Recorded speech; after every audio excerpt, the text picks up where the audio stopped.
एक बार की बात है, यमराज ने अपने यमदूत को धरती पर एक औरत की आत्मा लेने के लिए भेजा। जब यमदूत धरती पर उस औरत के पास पहुंचे तो उन्होंने देखा कि उस औरत का मृत शरीर वहां पड़ा है और उसके पास दो छोटी बच्चियां हैं। एक बच्ची अपनी मां के साथ खेल रही थी, जबकि दूसरी बच्ची रोते रोते थक कर सो गई थी। ये दृश्य देखकर यमदूत का मन व्यथित हो गया। उन्होंने उस मृत शरीर की आत्मा लिए बिना ही यमलोक लौट जाने का निर्णय लिया। वहां पहुंचकर वे यमराज से बोले, हे प्रभु, क्या हम उस मृत शरीर में थोड़े समय के लिए प्राण नहीं डाल सकते? उसकी बेटियां बहुत छोटी हैं और पिता के ना होने से वे पूरी तरह अनाथ हो जाएंगी। यमराज ने कहा, तुमने उसकी आत्मा को ना लाकर अच्छा नहीं किया। तुम परमात्मा के कार्य में बाधा डाल रहे हो, इसके लिए तुम्हें दंड मिलेगा। फिर यमराज ने आदेश दिया, तुम पृथ्वी पर चले जाओ और तब तक लौटकर मत आना जब तक अपनी मूर्खता पर हंसी ना आए। यमदूत धरती पर चले जाते हैं। यमराज द्वारा सर्दी के कपड़े न दिए जाने के कारण वो ठंड से कांपने लगते हैं।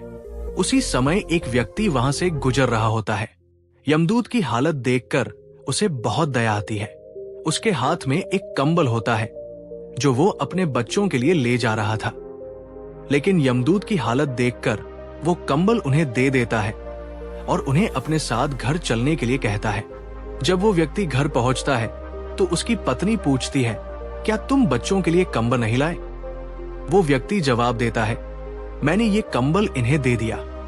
तब उसकी पत्नी गुस्से में कहती है, इस कंबल की जरूरत हमारे बच्चों को ज्यादा थी। यमदूत मन ही मन हंसने लगा और सोचने लगा, इन्हें पता नहीं कि इनके घर खुद यमदूत आया है। वो व्यक्ति चमड़े के जूते बनाने का काम करता था और वही रहते रहते यमदूत ने भी ये कला सीख ली। यमदूत इतने अच्छे चमड़े के जूते बनाने लगा कि सारे लोग उससे ही जूते बनवाने आने लगे। एक बार उस नगर के राजा ने अपने एक सिपाही को उस व्यक्ति के घर भेजा।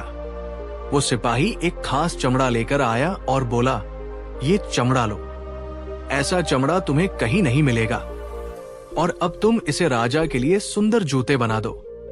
लेकिन यमदूत ने जूते बनाने की बजाय उस चमड़े से चप्पलें बना दी। उस समय चप्पलें केवल मृत व्यक्ति के लिए बनाए जाते थे। चप्पलें देखकर वो व्यक्ति बहुत क्रोधित हो गया और सोचने लगा कि अब राजा उसका क्या हाल करेंगे। यमदूत ने जब उसकी डांट फटकार सुनी तो वो जोर से हंस पड़ा। तभी वो सिपाही वहां आता है और कहता है, तुमने ठीक ही किया, बस इन चप्पलों को तैयार कर दो क्योंकि राजा की मृत्यु हो गई है। ये सुनते ही वो व्यक्ति यमदूत से माफी मांगने लगा। तब यमदूत बोला, मैं तो बस अपने कर्मों के कारण मिली सजा को भुगत रहा हूं। काफी समय बाद उस व्यक्ति की दुकान पर एक औरत अपनी दो बेटियों के साथ आई। वे लड़कियां अपनी शादी के लिए जूते बनवाने आई थी। उन लड़कियों को देखते ही यमदूत को याद आया कि ये वही लड़कियां हैं जो उस मृत महिला के पास रो रही थी। तब यमदूत ने उस महिला से पूछा, ये बच्चियां कौन हैं? उस महिला ने बताया, ये दोनों लड़कियां अनाथ हैं। इनके जन्म के 2 साल बाद ही इनकी मां इनको छोड़कर चली गई थी।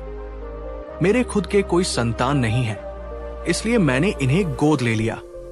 मेरे पास बहुत संपत्ति है और आगे चलकर यही दोनों मेरी सारी संपत्ति की मालकिन बनेंगी। तब यमदूत को खुद पर हंसी आ गई। उसे अपनी मूर्खता का गहरा एहसास हुआ। उसने 3 बार जोर जोर से हंसते हुए अपने आप पर ही हंसी उड़ाई। फिर भी वो व्यक्ति यमदूत से पूछता है, आप अब 3 बार हंस चुके हैं, कृपया मुझे बताइए कि आप क्यों हंसे? तब यमदूत उस व्यक्ति को पूरी बात विस्तार से बताता है और कहता है, आज मुझे ये समझ में आ गया है कि ईश्वर जो कुछ भी करता है वो हमेशा अच्छे के लिए ही करता है। और इस तरह धरती पर रहते हुए यमदूत को अपनी गलती का एहसास होता है और वो समझ जाता है कि ईश्वर के निर्णयों में किसी भी प्रकार की बाधा डालना उचित नहीं है। इसलिए हमारे जीवन में आने वाले उतार चढ़ाव को ईश्वर की मर्जी समझकर आगे बढ़ना चाहिए। उसके बाद अपने कर्मों का फल भोगकर यमदूत अंततः दोबारा यमराज के पास लौट जाता है। उम्मीद है कि आपको ये कहानी पसंद आई होगी, तो कृपया लाइक और कमेंट करें। और ऐसी ही मजेदार कहानियां देखने के लिए हमारे चैनल को सब्सक्राइब करें, क्योंकि हमें जल्दी ही 1000 सब्सक्राइब पूरा करना है। तो जल्दी से सब्सक्राइब करके हमें सपोर्ट करें और कमेंट में ये जरूर लिखें कि आप ये कहानी कहां से देख रहे हैं। धन्यवाद।